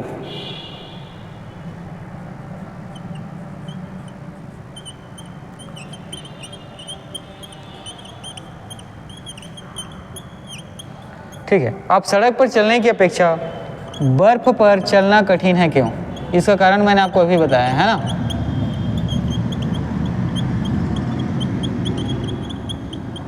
ठीक है, आपका ऑप्शन देखिएगा, बर्फ सड़क से सख्त होती है, सड़क बर्फ से सख्त होती है। जब हम अपने पैर से धक्का देते हैं तो बर्फ कोई प्रतिक्रिया नहीं करती है, और बर्फ में सड़क की अपेक्षा घर्षण कम होता है। ठीक है, तो आपका ऑप्शन ये हो जाएगा, क्या होगा बताइए, चलिए आप ही लोग। सड़क पर चलने की अपेक्षा बर्फ पर चलना कठिन होता है क्योंकि बर्फ पर घर्षण कम होता है ना। बर्फ पर क्या है, घर्षण जो है कम होता है। बर्फ पर घर्षण कम होता है, ठीक है। तो बर्फ पर घर्षण कम होता है, इस कारण क्या है, इसमें चलने में आपको कठिनाई होगी, ठीक है। आप अच्छे से चल नहीं पाएंगे। आपको इसमें किसका ज़्यादा अनुभव होगा, फिसलाहट का, ठीक है। आपको इसमें फिसलन का ज़्यादा अनुभव होता है। देखिए, सड़क पर चलने में हमें आसानी इसलिए होती है क्योंकि पृथ्वी पर उसकी सतह क्या होती है, खुरदुरी होती है। वहाँ से हमें क्या प्राप्त होता है, घर्षण प्राप्त होता है। लेकिन जब आप बर्फ पर चलते हैं, है ना, तो बर्फ में क्या होता है, घर्षण बिल्कुल कम होता है। आपको चिकनाहट या फिसलाहट का अनुभव ज़्यादा होता है, जिसके कारण बर्फ में चलना क्या होता है, कठिन होता है। साथ ही बर्फ में आप लोग याद रखेंगे कि न्यूटन के, है ना, गति के तीसरे नियम के अनुसार ही आप वहाँ पे क्या कर पाते हैं, कहीं पर भी चल पाते हैं। देखिए, आप जब सड़क पर चलते हैं तो आप क्या करते हैं, पृथ्वी की ओर धक्का देते हैं और पृथ्वी आप पर भी एक क्या करती है, एक फोर्स लगाती है, ठीक है। पृथ्वी भी क्या करती है, आप पर एक फोर्स लगाती है, जिसके माध्यम से आप क्या कर पाते हैं, चल पाते हैं। चलिए अगला प्रश्न देखिए, भरी हुई गाड़ी को चलाने में उसे चलायमान रखने के लिए आवश्यक ताकत से अपेक्षाकृत अधिक ताकत से धक्का देना पड़ता है, क्यों? किसी चलायमान वस्तु का भार कम होता है, प्रारंभ में पहिए फिसलने लगते हैं, एक बार गाड़ी चल पड़ने के बाद घर्षण कम होता है, अभ्यास से निपुणता प्राप्त होती है। देखिए, एक भरी हुई गाड़ी है, इसको चलाने में मान लो एक गाड़ी है, मान लो ट्रैक्टर, ठीक है, ट्रैक्टर है। ट्रैक्टर में आप लोगों ने क्या किया, बहुत सारा सामान भर दिया है और ट्रैक्टर जो है क्या है, विराम अवस्था में है, ठीक है। और ट्रैक्टर में सामने का इंजन जो है क्या होता है, चोरी कर लिया जाता है किसी के द्वारा। मान लीजिए खरे सर को क्या है, ट्रैक्टर पसंद आ गया और हमारे खरे सर कहते हैं कि ट्रैक्टर का इंजन यार बहुत अच्छा लग रहा है, मुझे अभी चलाना है करके। और यहाँ हमारे सोम साहब जो है अपने बहुत ही बहुमुखी और चहुमुखी सामानों को ट्रैक्टर की जो ट्रॉली है उसमें रखते हैं। अब यहाँ पे हमारे खरे सर जो है मानते नहीं हैं और इंजन में क्या करते हैं, चालू करते हैं और लेके भाग जाते हैं। तो अब इसके बाद जो बहुत कीमती सामान है ना, सोने चांदी जेवरात रहते हैं हमारे सोम सर के, उसको क्या किया जाता है, कुछ लोगों के माध्यम से, है ना, बहुत सारे सामान क्या होता है जो ट्रॉली में भरा होता है, उसको धक्के देकर क्या किया जाता है, उनके यथास्थान स्थान में घर तक पहुँचाया जाता है। तो याद रखेंगे, एक ट्रैक्टर का जो ट्रॉली है वो जब खाली होता है, ठीक है, तो उसको क्या करना है, धक्का देने में क्या होता है, आपको कम ताकत लगाना पड़ता है। लेकिन जब वो क्या है, भरा हुआ है, तो लोगों के द्वारा उसको धक्का देके आगे चलाने में क्या होता है, अधिक ताकत लगाने की ज़रूरत पड़ती है। यही चीज़ यहाँ पे पूछा गया है कि भरी हुई गाड़ी को चलाने में, ठीक है, मतलब गाड़ी क्या, जो ट्रॉली क्या पूरी तरीके से भरा हुआ है सामान से, वस्तुओं से, तो उसको जब धक्का दोगे तो आपको क्या लगेगा, अधिक मेहनत लगेगा, ठीक है। लेकिन जैसे ही एक बार धक्का देने के बाद उसका पहिया जो है घूम जाता है, चल जाता है, उसके बाद वो आसानी से चलने लगता है। यही चीज़ें यहाँ पे पूछी गई है कि भरी हुई गाड़ी को चलाने में उसे चलायमान रखने की आवश्यक अधिक, है ना, ताकत की आवश्यकता क्यों पड़ती है? तो उसका कारण क्या है, एक बार गाड़ी चल पड़ने के बाद क्या होता है, घर्षण, ठीक है। जब वस्तु क्या विराम अवस्था में थी तो घर्षण उसमें क्या लगा था, अधिक लगा था, जिसके कारण क्या हुआ था, वो रुका हुआ था। लेकिन जैसे ही आप उसको गति देना चालू करते हैं, घर्षण क्या होता है, धीरे धीरे कम होता है और एक टाइम ऐसा आता है कि वो क्या होता है, लगभग बहुत अच्छे से चलने लगता है। तो वहाँ पे घर्षण का अनुभव उसको क्या होता है, बहुत कम होता है। तो इसका प्रश्न का उत्तर आपको देखने को मिलेगा कि भरी हुई गाड़ी को, है ना, जब आप स्थिति में उसमें परिवर्तन करते हैं तो आपको अधिक ताकत की ज़रूरत पड़ती है, बजाय जब वो चलती हुई हो। देखिए भाई, जो गाड़ी खड़ी है उसको आप धक्का देंगे तो आपको अधिक ताकत की ज़रूरत पड़ती है, लेकिन जो गाड़ी ऑलरेडी धीरे धीरे चल रही है उसको आप धक्का देंगे तो आपको कम ताकत की ज़रूरत पड़ेगी। बस आपका प्रश्न का उत्तर यही है, ठीक है। जैसे कि इसको मानिए हमारे सोम सर और हमारे खरे सर दोनों क्या करते हैं, है ना, दौड़ प्रतियोगिता में भाग लेते हैं। हमारे गुलशन सर कहते हैं कि इनका पेमेंट मैं अगर 2 गुना कर दूंगा यदि दोनों में से जो है क्या करते हैं, 100 मीटर की दौड़ को 20 सेकंड में क्या करेंगे, जो दोनों में से कोई भी जीतता है तो, ठीक है। तो अब देखिए हमारे खरे सर हैं और सोम सर हैं। सोम सर क्या करते हैं, जैसे ही घंटी आवाज़ बढ़ती है दौड़ना चालू कर देते हैं और हमारे खरे सर जो है उनको थोड़ी देर के लिए उनको पैसे को भूल जाते हैं और दौड़ते नहीं हैं। तो देखिए सोम जो ऑलरेडी क्या कर रहे हैं, सोम सर ऑलरेडी दौड़ रहे हैं, तो उनको आप जाके क्या करेंगे, हल्का सा धक्का देंगे तो आपको ताकत कम लगेगा, क्योंकि वो ऑलरेडी वो चलायमान स्थिति में है। लेकिन खरे सर सोए हुए स्थिति में हैं, उनको आप बोलेंगे सर चलिए करके, तो पहले तो उनकी स्थिति में परिवर्तन करने में आपको अधिकतम, है ना, अधिक ताकत की जरूरत पड़ती है। चलिए ये चीज़ें आप समझ पाए होंगे। अब देखते हैं आगे, अब बढ़ेंगे आगे। आपका अगला प्रश्न है प्रत्येक क्रिया के लिए एक समान और विपरीत प्रतिक्रिया होती है, यह नियम दिया था किसने? आपको उस वैज्ञानिक का नाम बताना है। नाम है न्यूटन, अल्बर्ट आइंस्टीन, बोहर ने और हेंडेल ने। चलिए मैं इस साइड को पहले इरेज कर लेता हूँ, उसके बाद इन सब चीज़ों को हम लोग यहाँ पे लिखेंगे और कंटिन्यू करेंगे।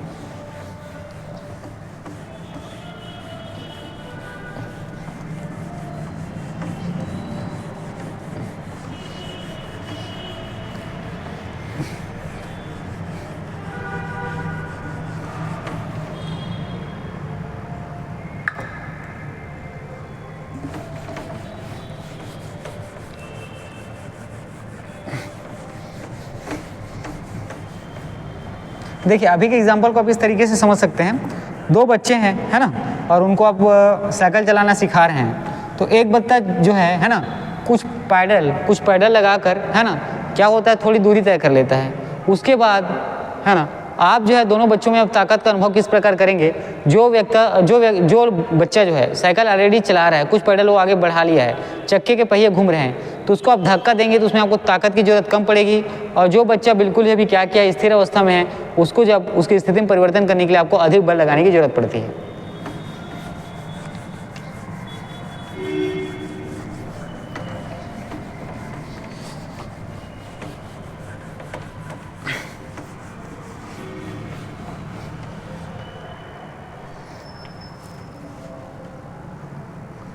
चलिए अब हम लोग आगे बढ़ते हैं और देखते हैं। ठीक है, हम लोग आगे बढ़ते हैं और देखते हैं चीज़ें किस तरीके से आगे चलेंगी।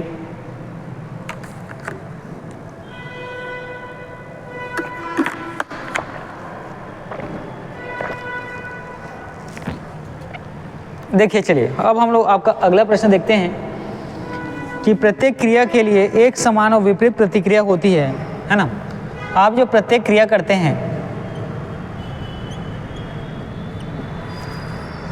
इसके लिए एक समान, है ना, और साथ ही जो विपरीत प्रतिक्रिया होती है, ठीक है, और साथ ही जो विपरीत प्रतिक्रिया होती है, यह नियम किसने दिया था? तो आपका ऑप्शन जैसे मैंने बताया, न्यूटन, अल्बर्ट आइंस्टीन, बोहर और हेंडेल ने। तो याद रखेंगे ये जो है किसने दिया था? तो न्यूटन ने। किसने दिया था? तो न्यूटन ने। देखिए आपको सबसे पहले तो याद रखना कि प्रकृति में ना कोई भी बल जो है अकेले कार्य नहीं करता है। ठीक है, आपको बल के लिए क्रिया और प्रतिक्रिया दोनों चाहिए। ठीक है, आपको बल के लिए क्रिया और प्रतिक्रिया दोनों चाहिए। तो देखिएगा दो पिंडों के बीच परस्पर अन्योन्य क्रिया बल होता है। इंपॉर्टेंट है, प्रश्न ये आया हुआ था, है ना। दो पिंडों के बीच कौन सी बल होती है, ऐसा प्रश्न पूछा गया है। ठीक है, तो दो पिंडों के बीच सबसे पहले तो आपको याद रखना है अन्योन्य क्रिया बल होता है। क्या? तो अन्योन्य क्रिया बल होता है। ठीक है, दो पिंडों के बीच आप देख पाएंगे क्या होता है, अन्योन्य क्रिया बल होता है। साथ ही अकेला कोई भी बल क्या होता है, कार्य नहीं करता। जब भी बल कार्य करेगा किस माध्यम से करेगा? क्रिया और प्रतिक्रिया के सिद्धांत के साथ। तो दो पिंड के बीच परस्पर बल सदैव समान एवं विपरीत दिशा में लगते हैं। न्यूटन इस धारणा की गति को तृतीय नियम के रूप में बताया। साथ ही याद रखेंगे कि प्रत्येक क्रिया के विपरीत जो प्रतिक्रिया बल लगती है, ये न्यूटन का तीसरा नियम है। ये जो है न्यूटन का तीसरा नियम है। ठीक है, न्यूटन का तीसरा नियम है, ये भी आपको याद रखना है। साथ ही देखिए प्रश्न आपको पूछा गया था कि प्रत्येक क्रिया के विपरीत एक समान और विपरीत क्रिया लगती है। ये जो सिद्धांत है किसने दिया था? तो आपको याद रखना है वैज्ञानिक न्यूटन ने। न्यूटन वैज्ञानिक का जो तीसरा नियम है गति का, उसमें कहा गया है कि प्रत्येक क्रिया के विपरीत एक समान और विपरीत प्रत्येक क्रिया के, है ना, विपरीत एक बल लगती है जिसको विपरीत क्रिया बल कहते हैं। ठीक है, और ये जो है एक समान लगती है, आपको याद रखना है। साथ ही दो पिंडों के बीच कौन सी बल लगता है? तो आपको याद रखना है अन्योन्य क्रिया बल लगता है। और बल के लिए, ठीक है, बल के लिए जो है प्रकृति में बल जो है कभी भी अकेला नहीं पाया जाता। उसके लिए दो चीज़ों की जरूरत होती है, एक क्रिया और प्रतिक्रिया। एक प्रभावी कोरियोलिस बल किस कारण से होता है?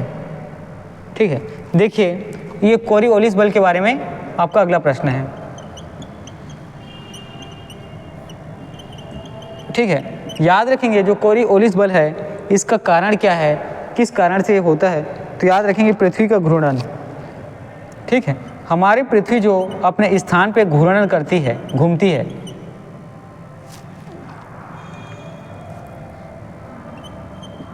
ठीक है, हमारी पृथ्वी जो अपने स्थान पे क्या करती है, घूर्णन करती है, जो घूमती है, उसी के कारण एक बल लगता है जिसको बोलते हैं कोरियोलिस बल। क्या बल? तो कोरियोलिस बल। चलिए अब हम लोग इससे आगे बढ़ते हैं और देखेंगे।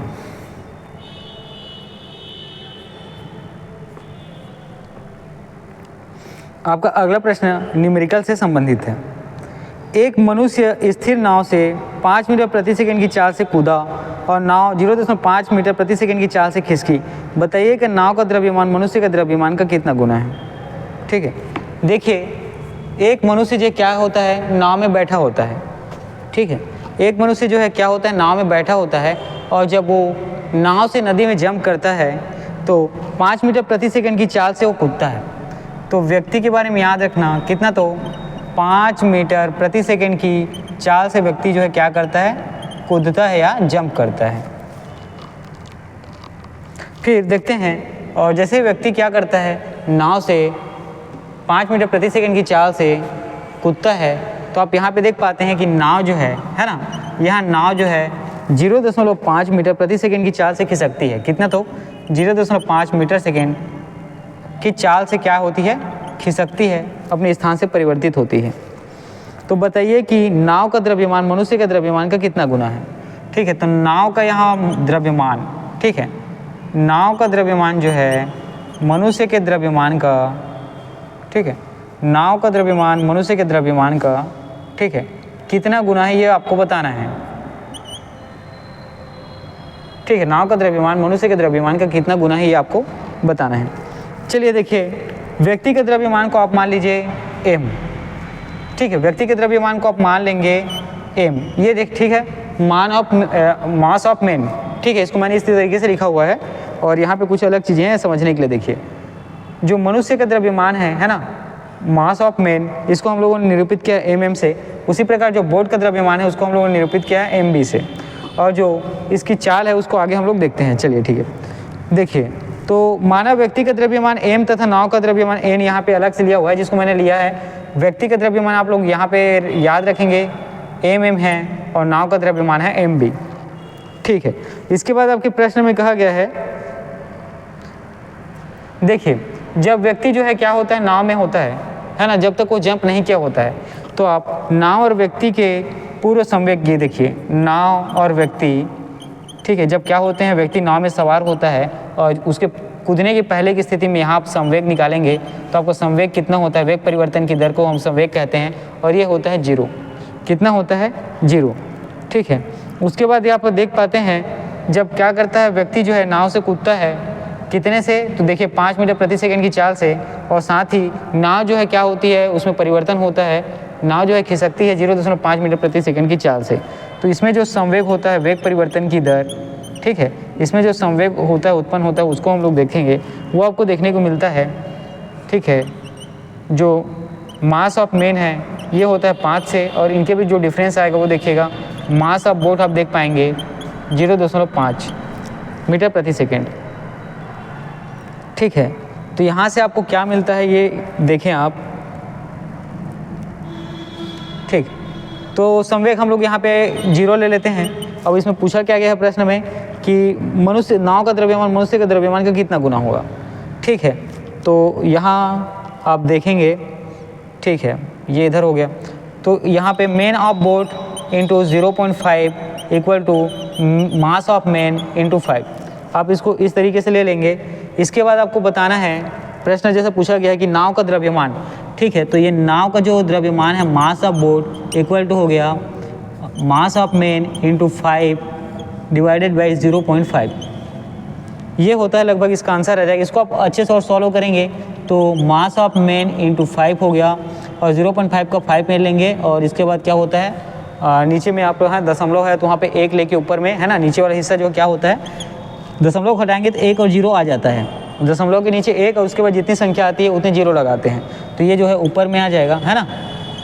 और 5 एकम 5 एकम, तो याद रखेंगे ये 10 गुना हो जाता है। कितना, तो 10 गुना।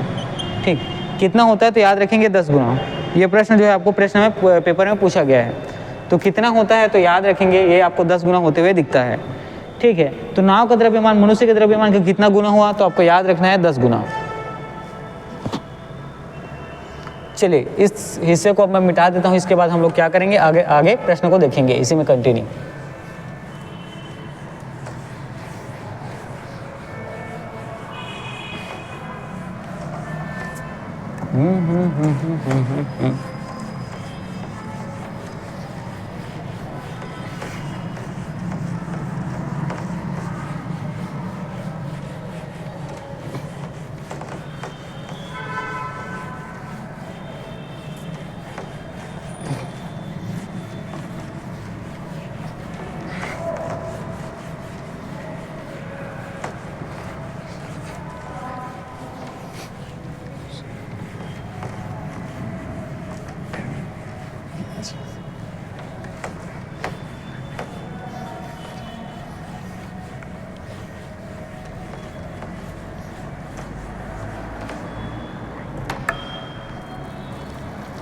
चलिए आपका अगला प्रश्न है और देखिए,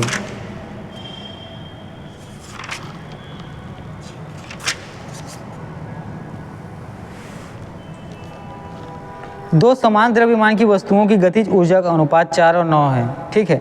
उनके वेग का अनुपात क्या होगा ये बताना है, ठीक है। दो समान द्रव्यमान, ठीक, दो समान द्रव्यमान वाले, ठीक, दो समान द्रव्यमान है ना, दो मतलब यहाँ पे देखिए दो समान द्रव्यमान की वस्तु है, ठीक है। सिंपल सा चीज़ आपको इतना ही याद रखना है कि दो समान द्रव्यमान की वस्तुओं की गतिज ऊर्जा का अनुपात, ठीक है। गतिज ऊर्जा सबसे पहले याद रखना, दो समान द्रव्यमान की वस्तु है, ठीक है। अब दो वस्तु है तो एक वस्तु की जो गतिज ऊर्जा है ना, 1/2 mv², इसको हम लोग के मान लेते हैं, काइनेटिक एनर्जी को 1/2 mv है ना, mv² होता है तो mv1 ले लेते हैं, ठीक है। क्या लेते हैं, mv1²। और दूसरी वस्तु का है ना, ये पहली वस्तु का है और आपको दूसरी वस्तु का जो गतिज ऊर्जा है ये देखने को मिलता है कितना, तो 1/2 k2, इसको k2 ले लीजिएगा, 1/2, ठीक है। वहाँ m है तो इसको m1 ले लीजिएगा, इसको m2 ले लीजिएगा और v2², ठीक है। दो समान गतिज ऊर्जा की वस्तुओं को आप लोगों ने यहाँ पे क्या देख पाया, देखिए मास जो है हमेशा ना इसको कभी भी है ना m1 m2 नहीं लेना चाहिए, इससे जो है कैलकुलेशन आपका कॉम्प्लिकेटेड हो जाएगा, इससे जो है आपका कैलकुलेशन जो है क्या हो जाएगा, क्योंकि यहाँ पे क्या बोला गया है, दो समान द्रव्यमान, ठीक है। तो यहाँ पे मैं एक चीज़ और इंडिकेट करता हूँ, m1 और m2 दोनों क्या है, बराबर हैं, ठीक है। m1 और m2 क्या है, दोनों बराबर हैं, ताकि आपका कैलकुलेशन क्या हो सके, आसान हो सके। तो देखिए यहाँ पर जो k1 है साथ ही k2 जो काइनेटिक एनर्जी है याद रखेंगे 1/2 m1 v1²। इसको आप कोशिश करें, यहाँ पे जब बताया गया वस्तु की द्रव्यमान क्या है, दोनों वस्तु की समान है तो m ही ले, 1/2 m2 v2²। अब देखिए यहाँ पर जो उसका है ना गतिज ऊर्जा का अनुपात है ये कितना बताया गया, 4:9, ठीक, 4:9, ये k1/k2, ठीक है, k1/k2। और गतिज ऊर्जा का अनुपात 4 क्या है, 9 है, ठीक है। 4 क्या हो जाता है, 9। चलिए अब देखिए यहाँ पे कटेगा क्या, देखिए मैंने बताया m1 और m2 क्या बराबर हैं, तो इन दोनों को आप क्या करें, काट लें, 1/2 और 1/2 काट लें, ठीक है। तो यहाँ पे आप लोगों को देखने को मिलता है k1 k2 बराबर ये होता है v1²/v2², और ठीक है ये k का वैल्यू है, साथ ही ये किसके बराबर होता है, 4/9 के। तो आपके ऑप्शन में पूछा गया है उनके वेगों का अनुपात, ठीक है। उनके वेगों का क्या करना है, आपको अनुपात बताना है। तो ये v1 और ये v2 दोनों स्क्वायर है, दोनों को हम लोग होल स्क्वायर में ले लेते हैं, साथ ही जो आपका ये 4 और 9 है, ठीक है, ये आपका क्या हो जाता है, वेगों का अनुपात है। अब देखिए ये क्या होल स्क्वायर में लिए, ठीक है, तो हम लोग स्क्वायर हटाते हैं, v1 और v2, तो ये जो है क्या आ जाता है, करणी के अंदर आ जाता है 4, 9, और अनुपात आपको देखने को मिलेगा 2 और 3। क्या 2 और 3, तो देखिए दो समान वस्तु का द्रव्यमान था, ठीक है, दो समान वस्तु का क्या द्रव्यमान है जिनका क्या होता है, गतिज ऊर्जा समान होती है, हमें उनके वेगों का अनुपात बताना था। तो उनके वेगों का अनुपात कितना है, 2:3। पहले तो उनको जो काइनेटिक एनर्जी दिया हुआ था है ना, जो गतिज ऊर्जा का अनुपात दिया हुआ था वो हम लोगों ने लिया कितना, तो 4:9, ठीक है। इसको बेसिक क्या करेंगे, 1/2 mv² है ना, और 1/2 mv² दो अलग अलग वस्तु हैं तो 1 और 2 लेके क्या करेंगे, इसको यहाँ पे वैल्यू पुट करेंगे और बनाएंगे। ठीक है, ये चीज़ें यहाँ से क्या हो गई, बन गई। चलिए अब इसके बाद हम लोग आपका अगला प्रश्न देखते हैं।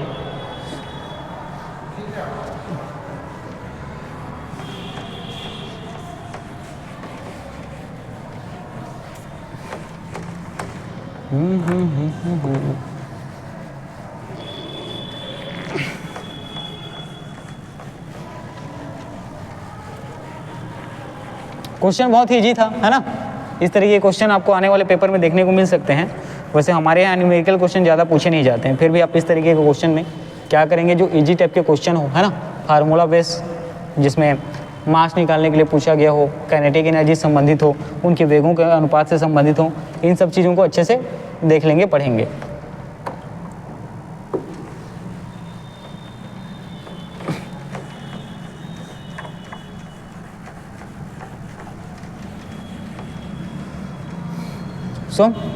इस ब्लैक बोर्ड को थोड़ा सा ना, हाँ, देखना एक बार वो ऐसे ही करके, है ना। मैम को बोलिएगा थोड़ा सा इसमें ध्यान दें, क्या इसमें उतने अच्छे आसानी से अच्छे से मिट नहीं रहा है अब।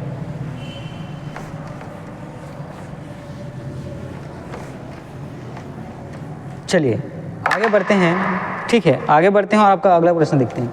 देखिए, साइकिल और कारों में बॉल बेयरिंग का प्रयोग किया जाता है क्योंकि आपका ऑप्शन है, ठीक है, जो आप साइकिल और कार चलाते हैं, है ना, 4 पहिया, उसमें आप देख पाएंगे कि बॉल बेयरिंग का इस्तेमाल किया जाता है। क्यों? पहिया और धुरी के बीच समस्पर्श का वास्तविक क्षेत्र बढ़ जाता है, पहला ऑप्शन है। पहिया और धुरी के बीच समस्पर्श का प्रभावी क्षेत्र बढ़ जाता है, आपका ऑप्शन दूसरा है। अगला आपका ऑप्शन है पहिया और धुरी के बीच समस्पर्श का प्रभावी क्षेत्र घट जाता है, और डी है उपयुक्त कथनों में से कोई भी सही नहीं है। तो देखिए,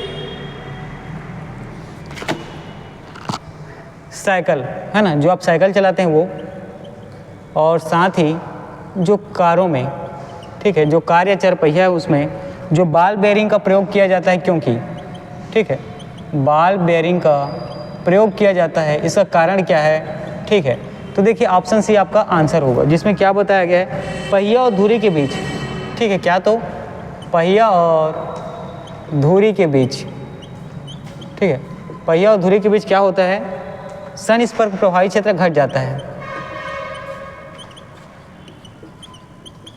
क्या होता है? समस्पर्श प्रभावी क्षेत्र घट जाता है, और ये, है ना, समस्पर्श प्रभावी क्षेत्र घटता है, क्या होता है यहाँ पे, घर्षण कम हो जाता है, याद रखना है, घर्षण कम हो जाता है। ठीक, तो यहाँ पे आप लोगों ने क्या देखा कि साइकिल और कारों में जो बॉल बेयरिंग का प्रयोग किया जाता है, इसका कारण क्या है, तो घर्षण कम करने के लिए किया जाता है, क्योंकि इसको, है ना, बॉल बेयरिंग के प्रयोग करने से पहिया और धुरी के बीच जो समस्पर्श का क्षेत्र हो क्या होता है, घट जाता है। चलिए अगला प्रश्न है, एक व्यक्ति कार में जो विराम में बैठा है, ठीक है, चलिए आपका जो अगला प्रश्न है यहाँ पे देखते हैं, है ना। अगला प्रश्न आप यहाँ पे ध्यान देंगे, एक व्यक्ति कार में जो बैठा है ना, एक व्यक्ति जो कार में विराम में बैठा है, सड़क से कार के 4 पहियों में से प्रत्येक पर प्रतिक्रिया R है। जब कार सीधी समतल सड़क पर चढ़ेगी तो उग्र पहिए में प्रत्येक पर प्रतिक्रिया में क्या परिवर्तन आएगा?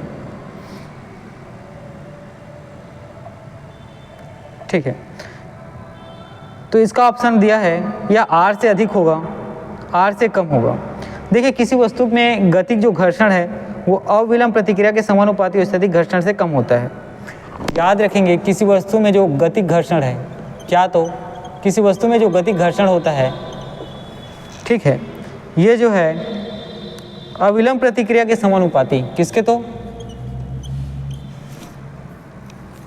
अवलंब प्रतिक्रिया, किसके, तो अवलंब प्रतिक्रिया के समानुपाती होता है। सबसे पहले तो ये याद रखना है, ठीक है। देखिए, गतिक घर्षण में आप लोग देख पाएंगे कि अवलंब प्रतिक्रिया के क्या होता है, समानुपाती होता है, साथ ही जो स्थैतिक घर्षण है ये इसमें कम देखने को मिलेगा। ठीक है, जो स्थैतिक घर्षण है वो आपको यहाँ पे क्या होता है, तो कम देखने को मिलता है।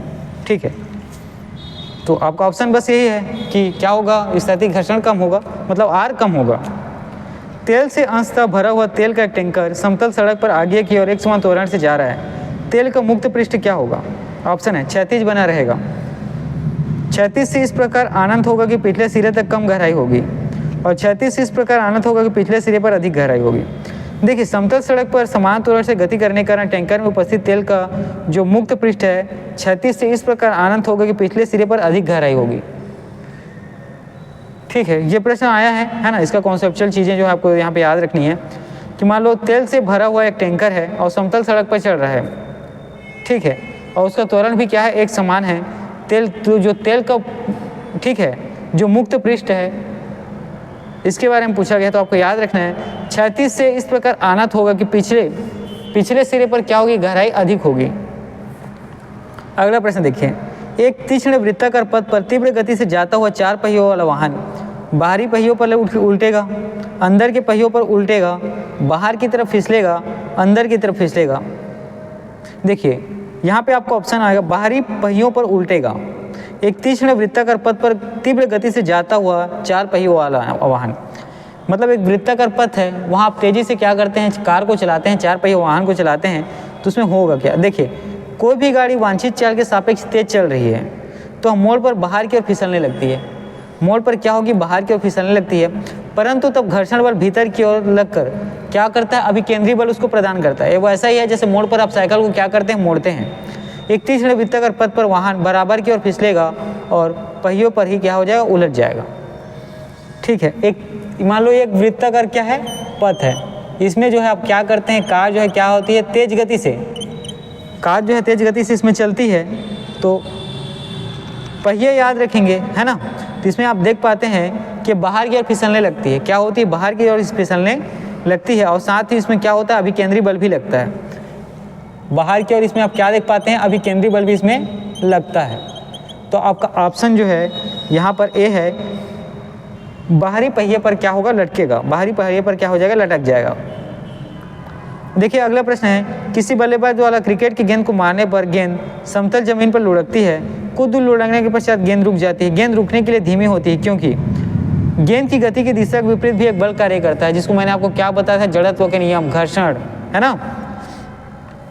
किसी बल्लेबाज द्वारा क्रिकेट के मैदान में, ठीक है, मान लो आप क्रिकेट देख रहे हैं, वहाँ पर जो है हमारे जो डायरेक्टर साहब गुलशन सूर्यवंशी सर है, वो क्या करते हैं, गेंद को मारते हैं जोर से, और है ना बहुत बल का उपयोग करते हैं अपने द्वारा, ठीक है, और बैट को, है ना, बैट के माध्यम से बल का प्रयोग तो करते हैं।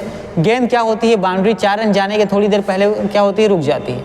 तो देखिए जब सर ने गेंद को मारा था तो वहाँ क्या होता था, गति ज़्यादा थी, जैसे वो दूरी अधिक दूरी तय करती जाती है, क्या होता है, गति कम होती जाती है। ऐसा क्यों होता है, तो मैंने आपको बताया, जो घर्षण होता है, जैसे गेंद तो ग्राउंड पे क्या कर रही है, लुढ़क रही है, लेकिन गेंद को रोकने के लिए भी वहाँ पे क्या होता है, घर्षण बल होता है। घर्षण बल के कारण क्या वो आगे लुढ़क पाती है और साथ ही उसकी गति कम होती है। तो यही चीज़ क्या आपको यहाँ पे देखने को मिलता है। समतल जमीन एवं गेंद के मध्य उपस्थित जो घर्षण बल है ना, वही गेंद की गति के विपरीत दिशा में क्या करता है, कार्य करता है, अतः गेंद को दूर लुढ़कने के पश्चात ही रुक जाती है। वहाँ पर मैंने आपको एक चीज़ बताया है कि किसी भी प्रकार के बल के लिए ना 2 चीज़ों की होनी जरूरी है, ठीक है। एक बल जो है स्वतः क्या होता है, नहीं होता है, ठीक है। 2 पिंडों के मध्य है, 2 चीज़ें होंगी तभी पर वहाँ पे क्या होगा, बल होगा। देखिए जैसे चिकनी वाली जो सतह होती है, वहाँ मैंने आपको बताया है ना, चिकनाहट वाले सतह में या पहली बात तो क्या होता है कि आप चल ही नहीं पाएंगे, ठीक, घर्षण के नियम के अनुसार आप तो चल नहीं पाएंगे। मान लो आप चल गए तो फिर आप क्या, स्थिति परिवर्तन के कारण आप रुक ही नहीं पाएंगे। इसी को मैंने आपको डिटेल में एक्सप्लेन किया था कि आपको अगर वहाँ रुकना है तो आपको गति क्या होना पड़ेगा, धीमी होना पड़ेगा, तो आपको क्या हो जाएगा, टाइम बहुत ज़्यादा लगेगा। आप समतल सतह में क्या करते हैं, मान लो फिसलते हैं, ठीक है, और फिसलने के बाद आपको गति जब तक इतनी कम ना हो जाए, है ना, कि आप रुक पाए, तब तक क्या होंगे, आप फिसलते ही रहेंगे, ठीक है। यही चीज़ें यहाँ पर है, ठीक है। मान लीजिए हमारे गुलशन सर के द्वारा क्रिकेट की गेंद को, है ना, बाउंड्री के लिए 4 रन के लिए मारा गया। जैसे ही उनके बैट से बल्ले से गेंद को पड़ा, गेंद क्या होता है, तेज गति से आगे गया। जैसे ही वो जमीन पर क्या होता है, समतल सतह पर लुढ़कते हुए जाता है, तो गेंद जो है ना लुढ़कते फिसलते हुए जाता है, लुढ़कते हुए जाता है, तो जमीन के द्वारा भी एक बल, है ना, किस पे लगाया जाता है, गेंद पर, जो उसको क्या करती है, गति को धीमी करती है, ठीक है। तो ये चीज़ें आपको यहाँ पे समझ में आई हो गई होंगी कि क्यों, कि इसका ऑप्शन है गेंद पर गति की दिशा के विपरीत भी एक बल कार्य करता है। देखिए त्वरण ज्ञात करने के लिए एक सूत्र है जिसको, है ना, जो आने वाले समय में आप क्या होगा, बहुत उपयोगी होगा, क्योंकि यहाँ से हम लोग न्यूमेरिकल क्वेश्चन भी आपको सॉल्व करेंगे। देखिए त्वरण के लिए एक सूत्र है, याद रखेंगे। ए को बोलते हैं एसिलेरेशन, वी होता है वेलोसिटी, माइनस यू होता है उसका जो इनिशियल वेलोसिटी है वो अपान टी, है ना, अपान टी। देखिए ए होता है आपका त्वरण जिसको हम लोग एसिलेरेशन कहते हैं, v होता है, इसको कहते हैं वेलोसिटी। v को क्या वेलोसिटी मतलब वेग। u के को कहते हैं इनिशियल वेलोसिटी मतलब प्रारंभिक वेग। v जो है अंतिम वेग होता है, u होता है प्रारंभिक वेग और t आपका होता है समय। इस फार्मूले को आप अपने दिमाग में, दिलों में, आँखों में, है ना, खूनों में क्या करके कैद करके रखें, ताकि आने वाले समय में हम इसमें क्या करेंगे, न्यूमेरिकल क्वेश्चन बनाएंगे, जो गणितीय प्रश्न है उसको इसके माध्यम से बनाएंगे। ठीक है, जैसे मैं आपको एक प्रश्न यहीं से, है ना, इसमें तो दिया हुआ नहीं है, खैर देखते हैं। देखिए, किसी वस्तु का मान लो आपको त्वरण ज्ञात करना है। क्या ज्ञात करना है? त्वरण ज्ञात करना है। ठीक है, और उसका प्रारंभिक वेग आप याद रखेंगे 10 है। ठीक है, जो u होता है वो कितना है? 10 है। और उसका जो वेलोसिटी होता है ना, वेलोसिटी देखेंगे जो जो अंतिम वेग होता है। ठीक है, अंतिम वेग मान लीजिए ये 25 है। ठीक है, और ये अंतिम वेग और प्रारंभिक वेग और कितने समय में तय करता है, तो आपका t दिया है मान लो 20 सेकेंड। ठीक है, 20 सेकेंड। तो आपको बताना क्या है? त्वरण बताना है, एक्सीलरेशन। तो यहाँ पे आप लोग ये त्वरण है, a त्वरण है, इसी को निकालना है। यहाँ पे जो आपका u देखते हैं, जो क्या होता है? इनिशियल वेग होता है। ये कितना दिया है आपको याद रखना है? 25, है ना। और जो v दिया है अंतिम वेलोसिटी याद रखेंगे, ये आपको 10 दिया है और टाइम दिया है कितने का? 20 सेकेंड का। तो आपको एक्सीलरेशन बताना है, ये 15/20 हो जाएगा। 5 दिया 5 4, तो आपका एक्सीलरेशन 3/4 या 0.75 क्या हो जाएगा? ये उसका वैल्यू हो जाएगा। ठीक है, 0.75 ये क्या हो जाएगा? उसका वैल्यू हो जाएगा। ठीक है, इसको मीटर आप प्रति, है ना, इसको मीटर प्रति सेकंड में भी आप इसको जैसे देखेंगे ऑप्शन में कि मीटर में दिया है, किस में दिया है, उन सब चीज़ों के हिसाब से इसको क्या करेंगे हम लोग आगे कन्वर्ट करेंगे। देखिए, जो वॉशिंग मशीन है, जिसके माध्यम से आप घर में क्या करते हैं? कपड़ा धोते हैं, वो कौन से सिद्धांत पर क्या करता है, इसको आपको बताना है। ठीक है, जैसे अभी थोड़ी देर पहले जब कार क्या करता है? वृत्ताकार पथ में घूमता होता, तो उस पर कौन सा बल लगता था? मैंने बताया अभी केंद्रीय बल। उसी प्रकार आप वॉशिंग मशीन में देखेंगे और आपको बताना है कि कौन से कार्य सिद्धांत पर कार्य करता है। ठीक है, जो वॉशिंग मशीन है ये कौन से सिद्धांत पर कार्य करता है, तो आपको बताना है। ठीक है, ऑप्शन में दिया हुआ है अपकेंद्रण, अपोहन, उत्क्रम परासरण और विसरण। तो देखिए, इसका जो सिद्धांत है ये अपकेंद्रण के सिद्धांत पर काम करता है। अपकेंद्रण के सिद्धांत पर क्या करता है? काम करता है। देखिए, होता कैसे है मैं आपको बताता हूँ। जैसे भी आप कपड़ों को, है ना, सोडा वोडा क्या करते हैं? सोडा पानी डाल के इसमें डालते हैं, किसमें? वॉशिंग मशीन में। वॉशिंग मशीन उसको क्या करता है? तेज़ गति से घुमाने लगता है। और जब वो तेज़ गति से घुमाने लगता है, क्योंकि बीच में जो मशीन है वो क्या करता है? बीच से घूमता है, तो इसमें क्या होता है? अपकेंद्रण बल, है ना, जिसको हम लोग सेंट्रीफ्यूगल फोर्स कहते हैं, उसकी गति के कारण ये जनरेट होता है। और जो है आपके कपड़ों को उसके किनारे में जो है ना, देखिए स्टील का बारीक, है ना, छन्नी टाइप का लगा होता है, उसमें जा क्या करता है? टकरवाता है बार बार। ठीक है, उसमें पानी होता है, सोडा होता है, जिसके कारण क्या होता है? आपका कपड़ा साफ होता है, क्योंकि उसमें जाता है, भट्ट से पड़ता है ना, फिर जाता है, फिर घूमता है, फिर उससे टकराता है, जिसको बोलते हैं हमें, है ना, सामान्य भाषा में भट्ट से पड़ता है। तो क्या करता है? बाहर की ओर उसको थप थप मारता है, घुमा घुमा कर। ठीक है, बाहर की ओर घुमाता है और थप से मारता है। ठीक है, वहाँ पे क्या होता है? उसके दीवार से ये इसमें टकरावाता है, तो उसमें क्या होता है? आपके कपड़े की गंदगी जो क्या होती है, क्योंकि सेंट्रीफ्यूगल फोर्स यहाँ पे क्या होता है? जनरेट हो जाता है और उससे कपड़ा साफ होता है। देखिए, इसको विज्ञान की भाषा में देखते हैं कि जब, है ना, वह प्रतिक्रिया बल जो परिमाण में अभिकेंद्री बल के बराबर होता है, किंतु जिसकी दिशा अभिकेंद्री बल के विपरीत। ठीक है, अभिकेंद्री बल मतलब जो बल केंद्र की ओर लगते रहता है। अब केंद्रीय बल जो बल क्या होता है? केंद्र के बाहर लगता है। तो कपड़ा साफ करने की मशीन भी इसी के तहत क्या करता है? काम करता है। साथ ही आप दूध से जो मक्खन निकालते हैं ना दोस्त, दूध से मक्खन निकालने के लिए भी कौन सी विधि कार्य करता है? तो आपके याद रखे गए अपकेंद्रण या सेंट्रीफ्यूगल जो विधि है, इसमें इसके माध्यम से ही दूध से मक्खन निकाला जाता है। ठीक है, दूध से मक्खन भी किसके माध्यम, कौन से सिद्धांत से निकाला जाता है? तो याद रखेंगे अपकेंद्रण के सिद्धांत से। अगला देखिए, मथने के पश्चात क्रीम का दूध से पृथक हो जाने, ये किसका कारण है? तो इसका कारण भी अपकेंद्रण या अपकेंद्री बल। ठीक है, आप क्या करते हैं? दूध को मथते हैं, तो उसका जो क्रीम वाला जो है ना, क्रीम वाला जो हिस्सा होता है, जो गाढ़ा हिस्सा होता है, ठीक है, वो क्या करता है? बाहर की ओर आ जाता है। तो किस कारण आता है? तो उस सिद्धांत का याद रखें, अपकेंद्रण या अपकेंद्री बल के कारण। ठीक है, अपकेंद्रण या अभिकेंद्री बल उसका क्या होता है? कारण होता है। ठीक है, देखा मैंने आपको यहाँ पे वैसे ही बताया। देखिए, वॉशिंग मशीन में क्या करते हैं? सोडा पानी के माध्यम से आप कपड़ों को उसमें डुबाते हैं, ये क्या करता है? गोल गोल घूमता है और उसकी दीवारों पर आपके कपड़े को क्या करता है? टकरवाता है। ठीक है, जैसे ही ये क्या करता है? बाहर की ओर फेंकता है, तो इसका मतलब क्या लगा? अपकेंद्रण बल लगता है। क्या लगता है? तो अपकेंद्रण बल लगता है। ठीक है, तो बार बार क्या करता है? आपके कपड़ों को उसके दीवार में टकरवाता है और वहाँ से गंदगी बाहर आती है। ठीक है। उसी प्रकार आप देखते हैं कि दूध से जो मक्खन है इसको क्या करते हैं, आप मथते हैं, है ना, किसी भी चीज़ से, मान लीजिए जो आजकल है ना, पहले के समय में तो लकड़ी के है ना जो बना होता था, मथनी कहते हैं उसको, उसके माध्यम से, या वर्तमान समय में बहुत सारी स्टील की भी है ना और प्लास्टिक की भी चीज़ें आ गई हैं। तो उसमें क्या करते हैं, आप दूध का जब मक्खन क्या करेंगे, मथेंगे, तो उसका जो है मलाई वाला हिस्सा होता है, जो गाढ़ा हिस्सा होता है, वो क्या करता है, अलग होना चालू हो जाता है।